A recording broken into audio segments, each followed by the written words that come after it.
La mañana del día 22 de febrero del 2026 empezó como un día normal, un tanto más helado a causa de los ventarrones fuertes que, de cierta forma, aparentaban predecir un suceso que dejaría inmovilizado a casi un país entero.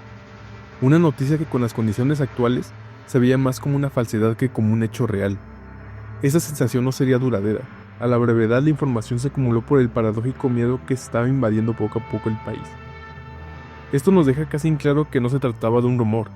Era algo que nos hacía ver la influencia real que tenía esta persona, un poder suficiente para llevar el terror a México de costa a costa con bloqueos, incendios, pánico en ciudades enteras. Nació el 17 de julio de 1966, en un rancho pequeño llamado Naranjo de Chila, un pueblito perdido en el municipio de Aguililla, Michoacán, en plena tierra caliente. Era un lugar de tierra roja donde se cultivaban aguacates y hierba. Su familia era de campesinos humildes. Desde los 14 años, en vez de ir a la escuela donde apenas llegó a quinto de primaria, ya cuidaba plantíos para ayudar a sus papás y a sus 5 hermanos. A los 20 años, cruzó la frontera ilegalmente para tener mejores oportunidades. Llegó a California en los años 80 con un sueño, que se convirtió en una pesadilla. En San Francisco y Redwood City, empezó de abajo, distribuyendo en las calles con una escalada rápida. En el 86 lo agarraron por vender cristal, lo deportaron y cruzó de nuevo. Finalmente, en septiembre de 1992, un golpe definitivo.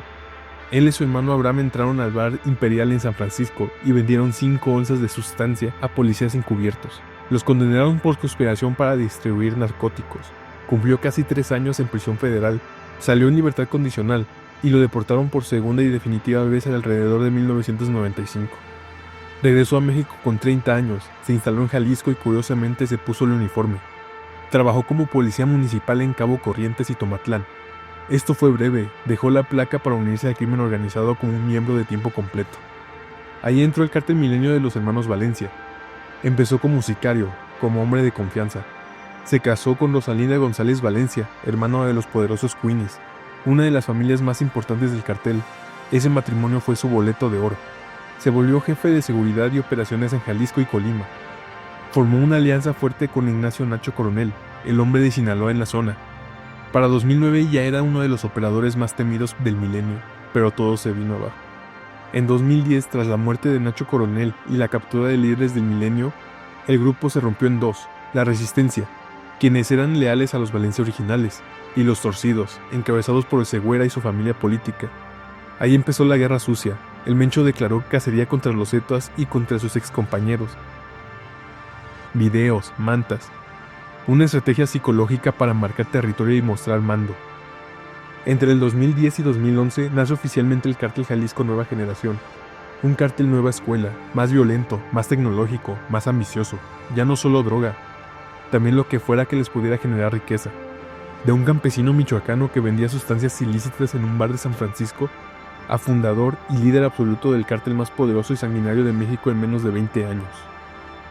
El CJNG no nació como un cártel más, se formó como una máquina de guerra moderna. Entre 2010 y 2012 empezaron pequeños, asentados en Jalisco y Colima, pero adoptaron una estrategia que pocos grupos delictivos habían llevado a ese extremo. Violencia inmediata, extrema y públicamente documentada. Mantas, amenazas directas, videos, ejecuciones y ofensivas violentas contra rivales. Neutralizaron la presencia de los Zetas en el occidente y desplazaron a los caballeros templarios en Michoacán entre el 2013 y 2015. Durante ese año enviaron el mensaje más crítico hasta ese momento.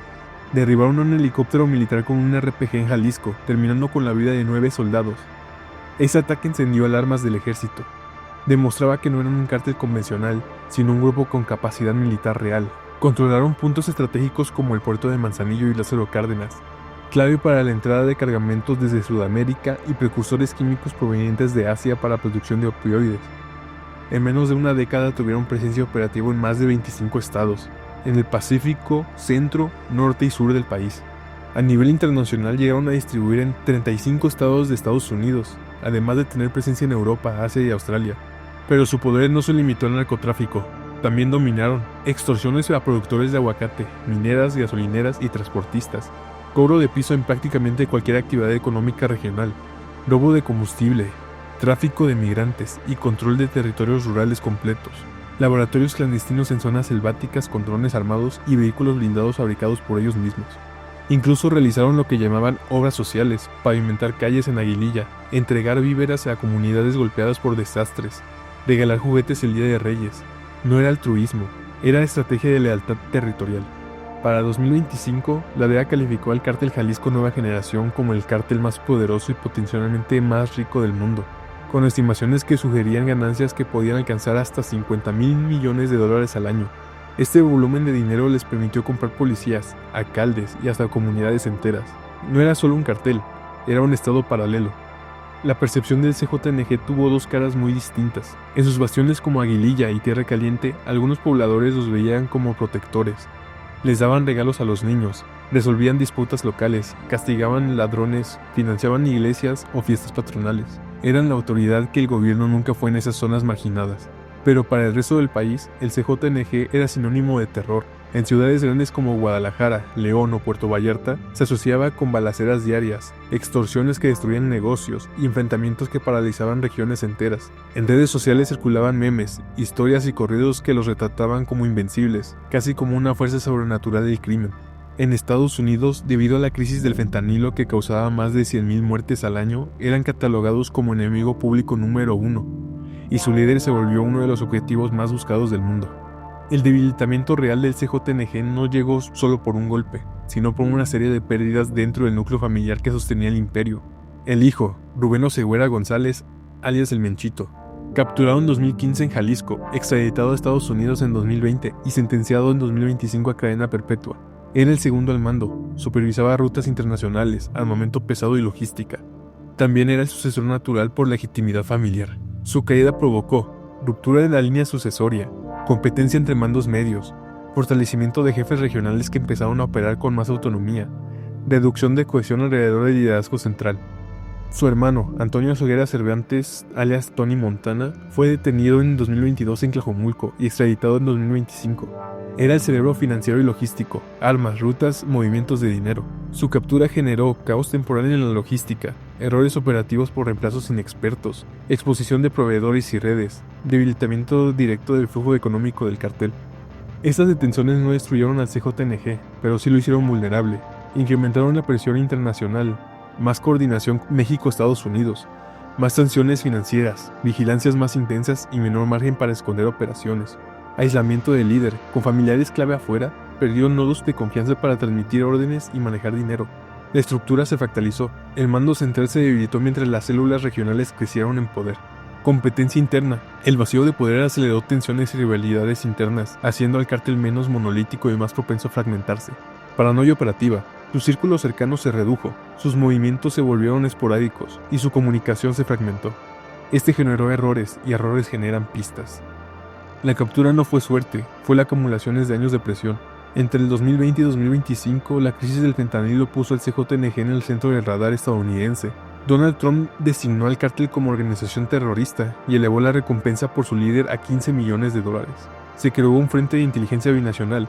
La CIA, el FBI, la DEA, junto con la Sedena y CEMAR, intervinieron comunicaciones, rastrearon finanzas, drones, movimientos de cargamentos. Los rumores sobre la salud del líder, lo que obligaba a moverse menos, se convirtieron en pistas. Con la red familiar golpeada, el círculo de confianza reducido y las finanzas presionadas, el margen para esconderse se redujo como nunca antes. Y cuando cayó, México no solo se enteró, ardió. Los rumores de que el Mencho ya no estaba, o que estaba como enfermo terminal, corrían desde el 2020. Riñones fallando, ya los vivieron en un rancho. Fakes virales cada año. Pero el 22 de febrero del 2026 fue diferente. La mañana del 22 de febrero arrancó como cualquier otro, hasta que dejó de serlo. A eso de las 10 de la mañana, cuentas locales de Jalisco y filtraciones en X hablaban de un operativo federal muy grande, cerca de Tapalpa. Nada confirmado, pero el tono de los mensajes era distinto, nervioso, urgente, como si algo inesperado hubiera ocurrido. Entre las 11:30 de la mañana y la 1 de la tarde, medios nacionales empezaron a publicar las primeras notas. Caído un objetivo de alto nivel, herido en un enfrentamiento, abatido durante el traslado. Era información fragmentada, pero todos apuntaban al mismo nombre, Nemesio Oseguera Cervantes. Horas después, la Sedena emitió un comunicado oficial, y por la noche ya lo estaban reportando la BBC, la CNN, el New York Times y Telemundo, con imágenes del caos en varias ciudades. El 23 de febrero, la FGR confirmó identidad vía análisis genético. Aún así, las redes se incendiaron con memes, teorías y desinformación, pero para el Estado la versión era una sola. Lo que vino después de la captura fue un estallido nacional. En cuestión de horas hubo bloqueos, incendios y agresiones en múltiples estados. Jalisco fue el epicentro, pero la ola alcanzó Michoacán, Guanajuato, Colima, Guerrero, Nayarit, Baja California, Tamaulipas, Hidalgo. Se reportaron decenas de ataques y disturbios, vehículos quemados, establecimientos vandalizados y carreteras tomadas. En ciudades como Guadalajara y Puerto Vallarta la gente se atrincheró en sus casas. Las escuelas y negocios cerraron, turistas huyeron. La sensación era la misma en todos lados: pánico. Expertos lo llamaron uno de los episodios de violencia coordinada más extensos de los últimos años. Aunque nunca se anunció un estado de emergencia formal, muchos estados actuaron como si lo fuera. Jalisco activó medidas de seguridad extraordinarias. Michoacán, Colima y Guanajuato elevaron sus alertas. El gobierno de Estados Unidos y Canadá pidieron a sus ciudadanos refugiarse y evitar salidas. Convoyes militares reforzaron carreteras, aeropuertos operaron con restricciones y varias ciudades suspendieron actividades. Era evidente, el país estaba conteniendo la respiración.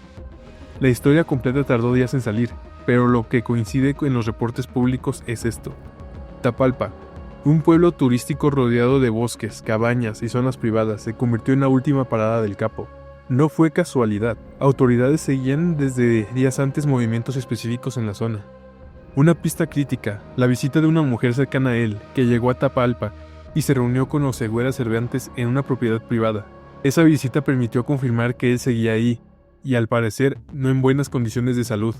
Al amanecer del 22 de febrero se inició el operativo. Un cerco militar avanzó sobre un área arboleada con acceso complicado. Hubo resistencia y enfrentamientos. Los detalles exactos siguen en reserva por parte de las autoridades, pero la versión oficial indica que el sujeto fue localizado, herido y trasladado en helicóptero. Perdió la vida durante ese traslado, debido a lesiones recibidas en el enfrentamiento. Las imágenes filtradas posteriormente mostraron un complejo con alto nivel de vida, cabañas de lujo, vehículos blindados, espacios acondicionados bajo tierra, medicamentos especializados coincidiendo con rumores de enfermedad renal. Era un escondite sofisticado, no improvisado. Medios internacionales publicaron análisis y fotos del lugar asegurado. Estados Unidos reconoció oficialmente la caída. Expertos en seguridad señalaron que el grupo no desaparecería de inmediato, su estructura es compleja y regionalizada. El país, sin embargo, sintió un antes y un después. El impacto fue inmenso, el vacío de poder es real, y aunque el líder cayó, la organización, las rutas y el negocio sigue ahí. ¿Se desmorona el imperio o simplemente cambia de rostro?